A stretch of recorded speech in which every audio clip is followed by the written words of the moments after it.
Break के बाद आपका स्वागत है। दिल्ली के चंचल पार्क इलाके में एक परिवार के दो बच्चों का भविष्य अंधेरे में डूब गया। दरअसल इन दोनों बच्चों के माता पिता की कोरोना से एक ही दिन में 4 घंटे के भीतर मौत हो गई। इस परिवार में एक बुजुर्ग दादी ही बची है।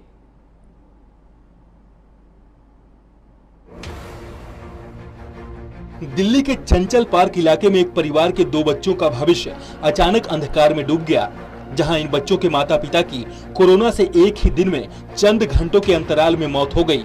वहीं परिवार में अब बुजुर्ग दादी और यह दोनों बच्चे अनाथों की जिंदगी जीने को मजबूर हैं। जहां 22 साल की हिमांशी बीएससी फाइनल ईयर में है, वहीं उसका 18 साल का छोटा भाई साहिल 12वीं क्लास में है।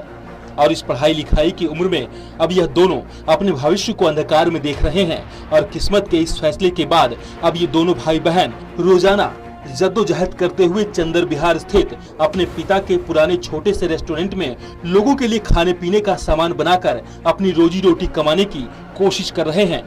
हिमांशी बताती हैं कि अप्रैल 2021 के महीने में पहले उनके पिता को कोरोना हुआ, जहां उन्हें इलाज के लिए जनकपुरी के माता चन्नाम देवी हॉस्पिटल में एडमिट कराया गया और उनके इलाज के लिए सेविंग किए हुए पैसे, गोल्ड सब बिक गए।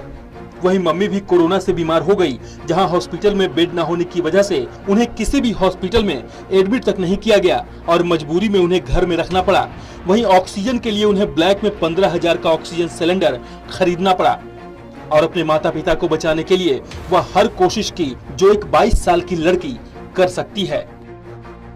दोनों की डेथ कोविड की वजह से हो गई थी। पहले मेरी मदर की हुई, फिर मेरे फादर की हुई। मेरी मदर को मैं डॉक्टर के पास लेके गई थी तो उन्होंने उनका एक्सरे करके कोविड बता दिया था और उन्हें 3 दिन की दवाई दी और बोला 3 दिन के बाद आना। बट ऑलरेडी मेरे फादर को मैंने हॉस्पिटल में रखा हुआ था, तो मेरे फादर की भी सेम डे ही डेथ हो गई थी कोविड की वजह से। उसके बाद में फिर जब मैं अपनी मम्मी का हम लोगों ने काम वाम करवा के, मेरा भाई आया था शमशान घाट से, तो उसके बाद हॉस्पिटल से फ़ोन आया कि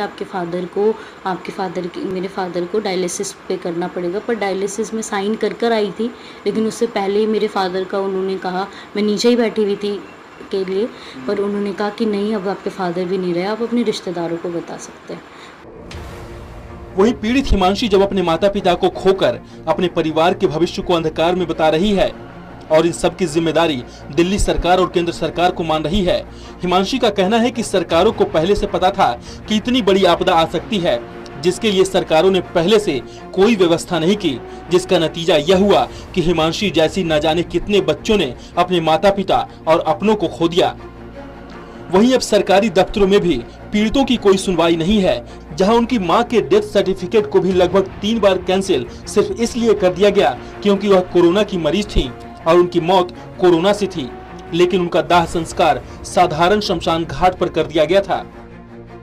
मेरे घर में सिर्फ मेरा एक छोटा भाई है और मेरी दादी है, और मेरे फादर पे अभी मेरे लास्ट ईयर मेरे फादर ने एक बिज़नेस स्टार्टअप करा था, जिसकी वजह से बहुत सारा लोन था और उस लोन की वजह से गोल्ड लोन हो गया, पर्सनल लोन हो गए, ये सारे लोन अब मुझ पर आ गए हैं और मैं एक अनएम्प्लॉयड हूँ। मेरे पास कुछ नहीं है, पढ़ाई के अलावा मैंने अपनी लाइफ में कभी कुछ नहीं किया। बस अपनी क्या पढ़ाई आपने करी? मैं बीएससी 3rd ईयर कर रही हूँ अभी, और अब ये कंप्लीट होने के बाद मैं एमएससी करती। बट अब मेरे पास कोई जरिया नहीं है कि मैं एमएससी की एंट्रेंस दे सकूं या कुछ और कर सकूं। वहीं पीड़ित हिमांशी का कहना है कि पिता के द्वारा बिजनेस के लिए लिया गया लोन भी अब उनके सर पर है। साथ ही सरकार के द्वारा आर्थिक सहायता के लिए किए गए वादे भी सब झूठे साबित हो रहे हैं। ऐसे में अब यह भाई बहन अपनी पढ़ाई लिखाई छोड़कर रोजी रोटी कमाने के लिए सुबह से शाम तक पिता के छोटे से रेस्टोरेंट में जद्दोजहद कर रहे हैं। OP Shukla, total news, Delhi. एक बड़ी खबर दिल्ली से आ रही है। दिल्ली पुलिस